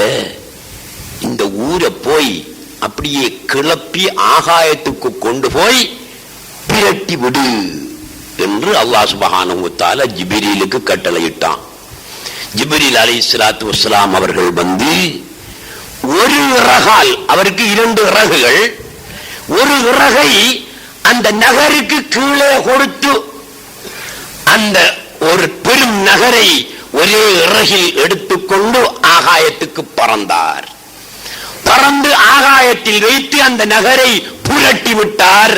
தலைகீழாக அது வந்து விழுந்த இடம்தான் இன்று டெட் சீ, செத்த கடலாக இருக்கிறது. இது என்ன வல்லமை? ஜிப்ரீலுக்கு அப்படி ஒரு வல்லமை இருக்குமா? அவரோட படைப்பு. அந்த படைப்பிலே அல்லாஹ் சுப்ஹானஹு வ தஆலா இப்படியான ஒரு வல்லமையை ஏற்படுத்துகிறான் என்றால் அவருடைய தன்மைகள் எல்லாம் நீங்கி ஜிப்ரீலுடைய சிவத்துகள் எல்லாம் அழிந்து போய் ஹக் தஆலாவுடைய சிவத்து வெளியாகும் போது அந்த நகரை மட்டுமல்ல அகிலம் முழுவதையும் தூக்க முடியுமா முடியாதா? ஒருவரால் முடியுமா முடியாதா? முடியும். ஏன் மஸ்தானப்பா அவர்கள் குத்துபு நாயகத்தை பார்த்து என்ன சொல்றார்கள்? அண்டகோடிகளுமோர் பந்தன கைக்குள் அடக்கி விளையாட வல்லீர். அண்டகோடிகளுமோர், அண்டகோடிகளும் அனைத்து உலகங்களையும் படைப்புகளையும் பந்தன கைக்குள் பந்து போல எடுத்து கைக்குள்ள வச்சு விளையாடுவதற்கு உங்களுக்கு சக்தி உண்டு என்று சொல்கிறார்கள் குத்துபு நாயகத்தை பார்த்து. அப்படி சக்தி இருந்தே குத்துபு நாயகத்துக்கு அதை விட பெரிய சக்தி இருந்து மஸ்தானப்பா எப்படி இப்படி படிச்சு போட்டாங்க. படிச்சதுனால நாங்க பந்து பந்து விளக்கம் சொல்றோம். குத்துபு நாயகம் என்று சொல்றார்கள், ககர்தலத்தின் அகிலம் அனைத்தையும் என்னுடைய உள்ளங்கையில் ஒரு கழுகுகோல் பார்க்கிறேன் என்றார்கள். இவங்க பந்து போல் என்று சொல்லிட்டாங்க, அது கொஞ்சம் பெருசி. கழுகுகோல் பார்க்கிறேன் என்றார்கள் குத்துபு நாயகம். எப்படியான வல்லமை! குத்துபு நாயகத்துக்கு அந்த வல்லமை இருக்கா? இல்ல. குத்துபு நாயகத்துக்கும் இல்லை, ஒரு நாயகத்துக்கும் இல்லை. அல்லாஹ்வுடைய வல்லமை அதை அவன் இந்த அடியானுக்கு விரும்பி வழங்குவான். அந்த நேரத்தில் இவனுடைய செயல்கள் அனைத்தும் ஹக்குடைய செயலாக ஆகும். குத்துபு நாயகம் சாப்பிட்ட கோழி முள்ள ஹயாத்தாக்கின சரித்திரம் ஒன்று கேள்விப்பட்டிருப்பீங்க. ஒரு நாள் ஒரு பெண்மணி தன்னுடைய மகனை கொண்டு வந்து கொடுத்தாள். நாயகமே, நீங்க பெரிய மனுஷன், உங்களை போல பெரிய மனுஷனாக என்னுடைய பிள்ளையும் ஆக்கித்தர வேணும் என்று தன்னுடைய மகனை ஒப்படைத்தான் அந்த பெண்மணி. குத்துபு நாயகம் அவனை பாரங்கெடுத்து, தம்பி, குஷினிக்குள்ள ரூம் ஒன்றைக்கு, அந்த ரூமுக்குள்ள நீ இருந்து கொள்ளணும், நான் சொல்ற மாதிரி எல்லாம் கேட்க வேண்டும் என்று அவனுக்கு பயிற்சி கொடுத்தே வந்தார்கள். பட்டினி போட்டு, பசியில் போட்டு, தாகத்தில் போட்டு பயிற்சி கொடுத்தே வந்தார்கள். ஒரு நாள் திடீரென்று அந்த தாய் அங்கே வந்தாள். குத்துபு நாயகம் கோழி பிரியாணியை சாப்பிட்டு முட்களை எல்லாம் முள்ளுகளை எல்லாம் குவித்து விட்டு ஏப்பம் விட்டுக்கிட்டு இருக்காங்க, ஜாம் ஜாம் இருக்காங்க. வந்தாள். பார்த்த உடனே அவளுக்கே மனம் சவுட்டு போச்சு. என்ன குத்துபு நாயகம், என்னடா இப்படி ஒரு குத்துபு நாயகம் இப்படி ஆடம்பரமா கோழி பிரியாணி எல்லாம் சாப்பிட்டு போட்டு குவிச்சு வச்சுக்கிட்டு ஏப்பம் விட்டுக்கிட்டு இருக்கிறையா? அவளுக்கே ஒரு சந்தேகம் ஒன்று வந்துச்சு கல்வில. கேட்கல. நாயகமே, எந்த புள்ள எங்க? கொண்ட புள்ள அந்த குஷினில வரைக்கும் போய் பாரு. அங்கே போய் பார்த்தாள். ரொட்டி, காஞ்ச ரொட்டிய தண்ணியில தொட்டு தொட்டு அவன் தூங்கான். தாயுடைய மனை எப்படி இருக்கும்? பதறி போச்சு.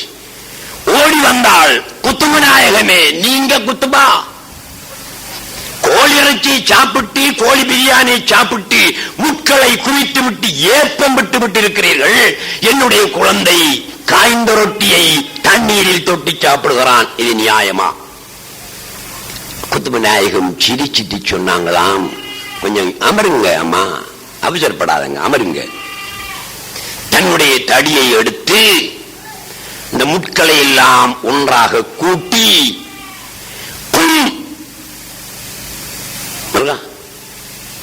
பீரினில்லா ஆக்க சொல்றாங்க. அப்படி இல்லை, பீரினி என்னுடைய உத்தரவை கொண்டு எழும்போ என்று அடித்தார்கள். அது போட்டுக்கோழி இல்லை, சாவல் இருந்தது. எழும்பி நின்று கூவி விட்டுச்சு. இவள் திகச்சு போனாள். தாயை பார்த்து சொன்னார்கள், இந்த நிலையை அடையிறேன்னா காஞ்ச ரொட்டியை தண்ணியில சொட்டு சாப்பிட்டு தான் அடையலாம். இப்படி ஒரு நிலை உனக்கு, உன்னுடைய மகனுக்கு இருந்தால் அவர் பிரியாணியும் சாப்பிடலாம், அதற்கு அங்கால் உள்ளதையும் சாப்பிடலாம். காரணம், அந்த நிலையை அடைந்தவர்களுக்கு பிரியாணியின் ருசி தெரியாது. அந்த நிலையை அடையாதவன் பிரியாணியை சாப்பிட்டால் பிரியாணியின் ருச்சி தெரியும். அந்த நிலையை அடைந்தவர்கள் பிரியாணியை சாப்பிட்டாலும் சரி, எதை சாப்பிட்டாலும் சரி, அந்த உணவின் ருசி அவர்களுக்கு விளங்காது. அனைத்தையும் ஹக்குடைய ருசியாக காண்பார்கள். ஒரு பெரியார் ஒரு வெளியுவா இருக்கிறாம் என்று கேள்விப்பட்டு அவர்களை பார்ப்பதற்கு ஒருவன் போனான். வீடு எங்க? வெளியுவாவுடைய வீடு இந்த அறிக்கை. அங்க போய் பார்த்தான். வீட்டை பார்த்துட்டு திரும்பி வந்துட்டான். அந்த வீட்டுக்கு முன்னாலே அவர் பூந்தோட்டத்தை உண்டாக்கி இருக்கிறார். முந்தாஜிக்காக வேண்டி. யாரு? ஷாஜஹான் ஒரு பூந்தோட்டம் உண்டாக்கி இருக்கிறார் டில்லியில. முந்தாஜிக்காக உண்டாக்கின பூந்தோட்டம். அந்த பூந்தோட்டத்தில் இல்லாத ஒரு பூவை சொன்னால் 1000 ரூபாய் இந்தியா காசு பரிசு கிடைக்கும். அப்படியான ஒரு பூந்தோட்டம். அதே மாதிரி ஒரு பூந்தோட்டத்தை இந்த ஒலியுல்லா அவர்கள் வீட்டுக்கு முன்னாலே உண்டாக்கி இருந்தார்கள். பார்த்தான், இவர் ஒலியுல்லா. என்ன ஆடம்பரம்! வீட்டை பார்த்தான், பெரும் மாளிகை, எத்தனையோ ஆயிரக்கணக்கான ரூம்களை கொண்ட பெரும் மாளிகை. இவர் ஒலியாக இருக்க முடியாது என்று திரும்பி போய்விட்டான். பல நாட்கள் இருந்து பார்த்தான். அவனுடைய மனம் அவர் வெளிதாண்டா, அவர் வெளிதாண்டா, நீ போடா என்றுதான் சொல்லுது. திரும்பி வந்தான். பூந்தோட்டத்தை பார்த்த போது மனம் மாறியது, போனான். இப்படி பல தடவைகள் அலைந்து கடைசியாக ஒரு நாள், சரி என்ன வந்தாலும் பார்த்துட்டு தான் போறேன் இந்த மனுஷனை, உள்ளே போனான். இந்த பூந்தோட்டத்தால போய் சேர்றதுக்கு 10 ஜுசு குர்ஆன் ஓதுற நேரம் போயிச்சான். 10 ஜுசு குர்ஆன் ஓதுறதுக்கு எவ்வளவு நேரம் போகும்? இந்த காசிக்கா வேண்டிய குர்ஆன் ஓதுறவன் 10 நிமிஷத்துல ஓதுவான் ஒரு ஜுசுவை. அல்லாவுக்காக வேண்டி ஓதுறவனுக்கு ஏறத்தாழ ஒரு அரை மணித்தியாலும் வேணும் என்றீங்களன். அப்ப 10 ஜுசுவுக்கு எத்தனை மணித்தியாலும் வேணும்? ஒரு ஜுசுவுக்கு அரை மணித்தியாலம் வேண்டா, 10 ஜுசு ஓதுறதுக்கு எத்தனை மணித்தியாலம்? 5 மணித்தியாலம் அளவு. அவர் இந்த பூந்தோட்டத்துக்குள்ளாலே நடந்துகிட்டு போறாரு. வீடு வரல, வீடாங்காயரி. வீட்டை போய் பார்த்தா அந்த வீட்டு வாசல்ல ஏறி பின்பக்கம் போகும் வரைக்கும் எத்தனையோ ஆயிரக்கணக்கான ரூமுகள். அதை பார்த்தா 20 ஜுசு குர்ஆன் ஓதுற நேரம் தேவைப்பட்டுச்சான். அப்ப எவ்வளவு? எத்தனை மணித்தியாலம்? 10 மணித்தியாலம். அப்ப எத்தனை மணித்தியாலம் ஆச்சுப்ப? 15 மணித்தியாலம். அவருடைய வீட்டு, அந்த ஒலியுல்லாவுடைய வீட்டு வாசல்ல போய் ஏறினத்திலிருந்து பூந்தோட்டத்துக்கு 5 மணித்தியாலம், அவருடைய வீட்டை தாண்டி பின்பக்கம் போறதுக்கு 10 மணித்தியாலம், 15 மணித்தியாலம் தாண்டி போனா ஒலியுல்லாவை காணல. அப்ப எங்க ஒலியுல்லா?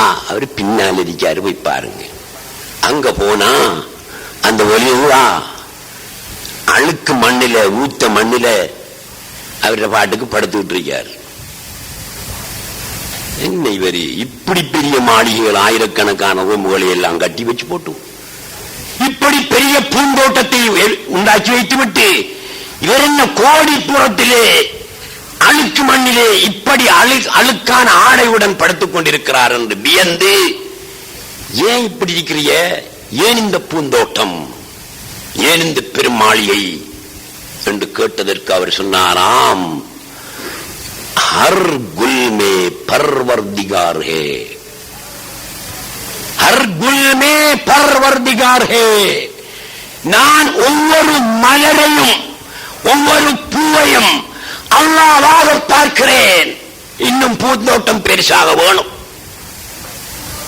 என்னை பொறுத்தவரையில் இந்த பூந்தோட்டம் இன்னும் பெரிதாக வேணும். நான் ஒவ்வொரு பூவையும் அல்லாஹ்வாக பார்க்கிறேன். ஹர் குல் மே பர்வர்திகார் ஹே. அப்ப ஒரு வலியுல்லாவுடைய நிலை பார்த்தீர்களா? இது எதற்காக சொல்கிறேன்? அந்த நிலை அடைந்தால் ஆடம்பரம் என்பதற்கு இடமே கிடையாது. அபுல் ஹசன் அலி ஷாதிலி ரலியல்லாஹு தஆலா அன்ஹு அவர்கள் குத்துபுல் வஜூத்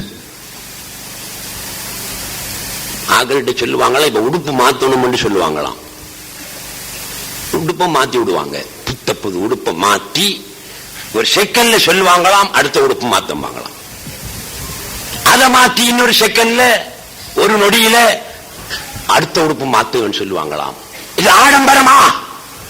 இல்லை. அவர்களுடைய மகாமாத், அவர்களுடைய ஹாலாத், அவர்களுடைய ஆத்மீக நிலை அவர்களை பொறுத்து ஆடம்பரம் இல்லை. அதிலே அல்லாஹ் தஆலாவை அவர்கள் சுகூத் செய்வார்கள். அதனால் தான் குத்துபு நாயகம் அவர்கள் கோழி முள்ளை அடித்துவிட்டு, இந்த நிலை உன்னுடைய மகனுக்கு இருந்தால் பிரியாணியையும் சாப்பிடலாம், அங்கே ருசி கிடைக்காது. எத்தனை பிரியாணி அடிச்சாலும் ருசி தெரியாது. அவுலியாக்கள் அப்படித்தான். ஆகவே குத்துபு நாயகம் கோழி முட்களை ஒன்று சேர்த்து அடித்து ஹயாத்தாக்கினார்களே, சேவல் எழுந்து கூறியதே. குத்துபு நாயகத்துக்கு முடியுமா? குத்துபு நாயகத்துக்கு முடியாது. குத்துபு நாயகத்துக்கு முடியுமாமண்டா இந்த அடிக்கிற முஸ்தவாக்கும் முடியும், இந்த அடிக்கிற அஸ்மிக்கும் முடிய வேணும். இது அல்லாஹ்வுடைய சிவாத். குத்துபு நாயகத்திலும் வழியாகும், முஸ்தபாவிலும் வழியாகும், அஸ்மியிலும் வழியாகும், அவன் விரும்பினால் வழியாகும். அவன் பிடிக்கும் கையாக ஆகுவேன். அவன் கைதான் அப்ப, இவன் கை இல்லை. அவன் நடக்கும் காலாக நான் ஆகுவேன். அவன் நடக்கும் காலாக ஆகுவேன். சகோதரர்களே, நீங்க கவனிக்க வேண்டிய இடத்தை கதை கேட்க பல கேட்டுக்கிட்டு இருக்கப்படா. ரெண்டு விஷயத்தை கவனிச்சு போகணும்.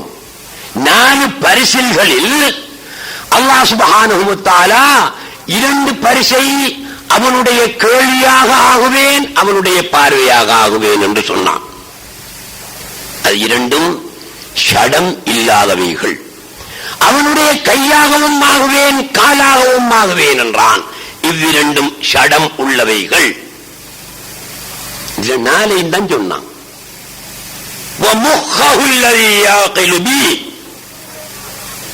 அவன் உணரக்கூடிய மூளையாக ஆகுவேன் என்று சொல்லல. அவன் உணரக்கூடிய மூளையாக ஆகுவேன். அவன் உணரக்கூடிய கல்பாக ஆகுவேன் என்று சொல்லல.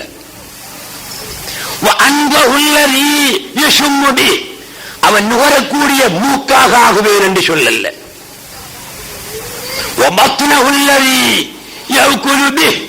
அவன் சாப்பிடும் வயிறாக ஆகுவேன் என்று சொல்லல. 2 ஷட உறுப்புகளை மாத்திரம் சொல்லி இருக்கிறான்.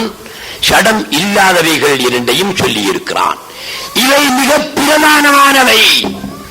இவையாக நான் ஆகுகிறேன் என்றால் மற்ற முழு மனிதனாக, முழு சிருஷ்டியாக, முழு படைப்பாக நான் தான் இருக்கிறேன் என்பதை அல்லாஹ் சுப்ஹானஹு வ தஆலா இந்த ஹதீது குத்ஸியின் மூலம் உணர்த்தி இருக்கிறான்.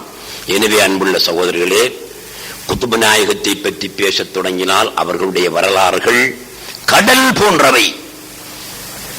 பல மணித்தியாலங்கள் தேவைப்படும். ஆகையினால் குத்துபு நாயகம் அவர்கள் இப்படியான அற்புதங்கள் எல்லாம் நிகழ்த்துவதற்கு, அவர்களை நாங்கள் நினைவுபடுத்துவதற்கு அவங்கள் செய்த இபாதத் என்ன, அவங்களுடைய ஈமான் எது, அதை புரிந்து அந்த வழியிலே நடக்க வேண்டும். எனவே ஞான வழி தோழர்களே, குத்துபு நாயகமோ வேறு எந்த ஒரு நாயகமோ, ரசூலுல்லாஹோ அல்லது வேறு எந்த ஒரு நபியோ ரசூலோ திரு கலிமாவுக்கு சொன்ன விளக்கம், ஈமானுக்கு சொல்லித்தந்த விளக்கம், தௌஹீதுக்கு சொல்லித்தந்த அர்த்தம், அவனல்லாத ஒன்றுமே இல்லை. இன்னமல் கௌனு ஹயாலு ஃபஹுவ ஹக்குன் ஃபில் ஹகீகா குல்லு மன் யஅரிஃபு ஹாதா ஹாஸ அஸ்ரார் அத்தரீகா. சிரியா நாட்டிலே சமாதி கொண்டிருக்கின்ற அஷ்ஷேகுல் அக்பர் வல் மிஸ்குல் அல்ஃபர் வல் கிப்ரீத்துல் அஹ்மர் வல் நூருல் அப்ஹர் முஹித்தீன் இப்னு அரபி கத்தஸல்லாஹு சிர்ரஹுல் அஸீஸ் அவர்கள் ஹாத்திமத்துல் விலாயத்தில் முஹம்மதியா, ரசூலுல்லாஹ் ஹாத்திமத்துன் நுபுவ்வா, நபித்துவத்துக்கு முத்திரை நபியுல்லாஹி ஸல்லல்லாஹு அலைஹி வஸல்லம். ஹாத்திமத்துல் விலாயா ஒளித்தனத்துக்கு முத்திரை ஷேகுல் அக்பர் இப்னு அரபி ரலியல்லாஹு அன்ஹு. இப்னு அரபி ரலியல்லாஹு அன்ஹு அவர்களுடன் ஒளித்தனம் முடிஞ்சு போச்சு. அவர்களுக்கு பிறகு ஒலி கிடையாது. இன்றைக்கே அவர் இவர் ரெண்டு இந்த கிராமத்தெல்லாம் காட்டி தெரிகிறார்களே, நல்லடியார்கள்.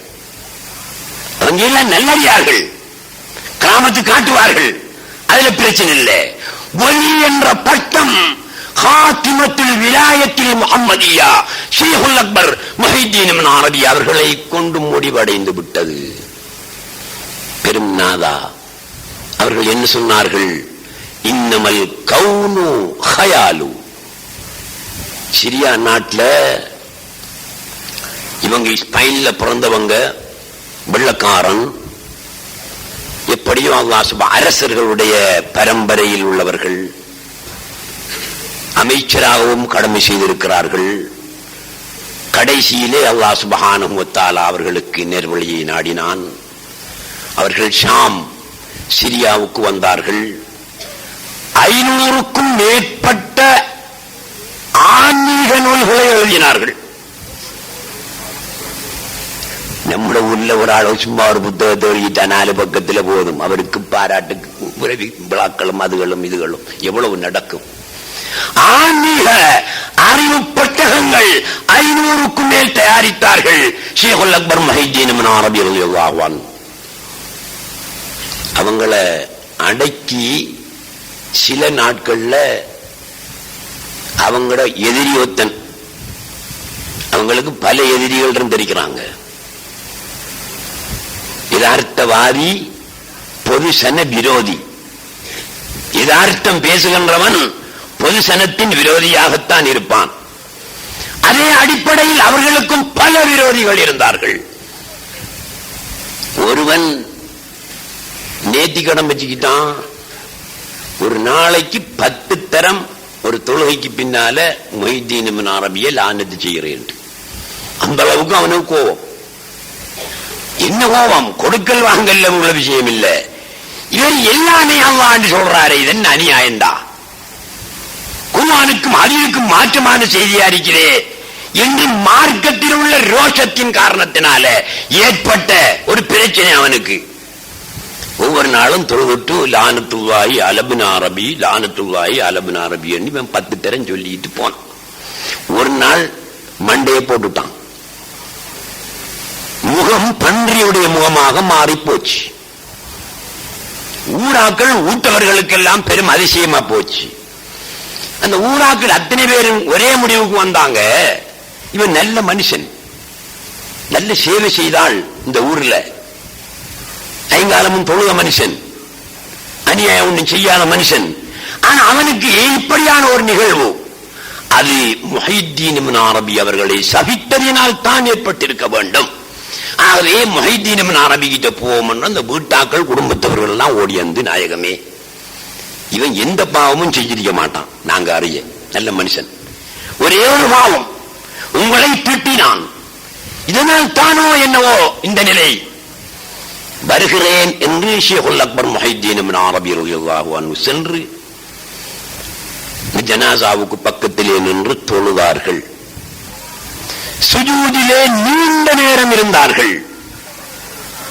இந்த அளவுக்கு அங்கு நின்றவர்கள் ஷேகுல் அக்பர் மரணித்து விட்டார்களோ என்று எண்ணும் அளவு நீண்ட நேரம் சுஜூதிலே இருந்து எழுந்து சலாம் கொடுத்து விட்டு, இப்போது திறந்து பாருங்கள் என்றார்கள். திறந்து பார்த்த போது அவனுடைய முகம் பழைய மனிதனுடைய முகமாக இருந்தது. சொன்னார்கள், நான் அல்லாஹ்விடத்திலே இவனுடைய முகத்தை பழைய முகமாக மனித முகமாக மாற்றித்தா என்று கேட்டேன். அவன் நீ மன்னித்தால் நான் மன்னிப்பேன் என்றான். நான் மன்னித்து விட்டேன் என்று சொன்னேன். அதற்கு முன்னால பொறுக்க முடியாது என்றான். நீ மன்னித்தால் கூட என்னால் மன்னிக்க முடியவில்லையே என்று சொன்னான். நான் சொன்னேன், நீ அவனை மன்னிக்கவில்லை, ஆனால் சுஜூதில் இருந்து கியாமம் வரை என்னுடைய மௌத்து வரை என்னுடைய தலையை உயர்த்த மாட்டேன் என்று சொன்னேன், அவன் மன்னித்து விட்டான் என்று சொன்ன மகான் ஷேகுல் அக்பர் முஹைதீன் இப்னு அரபி. அவர்களை அடக்கம் செய்து சில நாட்களில் அவர்களுடைய ஜியாரத்தை பத்த வைக்கிறதுக்கு ஒருவன் வந்திருக்கான். இந்த ஜியாரத்தை உடைக்கிறவன்கள் இருக்கான். நெருப்பு பந்தத்தோட ஒத்தம் வாரான் ஷேகுல் அக்பர் முஹைதீன் இப்னு அரபி அவங்களுடைய கபரை நோக்கி. இதை அந்த கபருக்கு பக்கத்திலே உள்ள மாடி வீட்டுக்காரன் ஒருவன் தன்னுடைய மாடியிலே இருந்து பார்த்துக் கொண்டிருக்கிறான். ஷேகுல் அக்பர் அவர்களுடைய கபருக்கு பக்கத்தில் வந்தபோது பூமி அவனை முழுமையாக விழுங்கிவிட்டது. இதை மாடியிலிருந்து அந்த மனிதன் பார்த்துக் கொண்டிருக்கிறான். காலையானதும் இவனை தேடி இவனின் சொந்தக்காரர்கள் ஊரவர்கள் எல்லாம் வலை விரித்துக் கொண்டிருக்கின்றார்கள். இந்த மனுஷன் அவங்களை கூப்பிட்டு இங்க வாங்க, என்ன விஷயமோ எனக்கு தெரியாது, ஒன்றை கண்டேன். இரவு நான் மாடியிலே இருக்கும் போது இவர் நெருப்பு பந்தத்தோடு இந்த கபரை நோக்கி வந்தார். கபரடியே வந்ததும் பூமி இவரை விழுங்கியது. இதை நான் கண்டேன், இந்த இடத்திலே போய் பாருங்கள் என்று சொன்னார். வந்து பார்த்தவுடன் பூமி விழுங்கின அடையாளம் அப்படியே இருக்கு. உள்ள வைத்தான். சரி, தோண்டி எடுத்து குளிப்பாட்டி அவனுக்குரிய கடமையை செய்யும் என்று குடும்பத்தார் எல்லாரும் சேர்ந்து தோண்டினா தலை மட்டும் வந்துச்சு.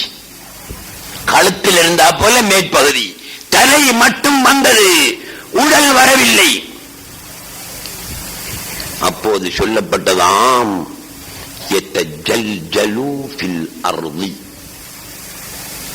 அவன் பூமியிலே ஜல ஜலவென்று போய்கொண்டிருக்கின்றான். எப்போது தட்டுவான் தெரியுமா? கியாமம் எப்போது உண்டாகுமோ அன்றுதான் அவனுடைய கால் போய் தட்டுமாம்.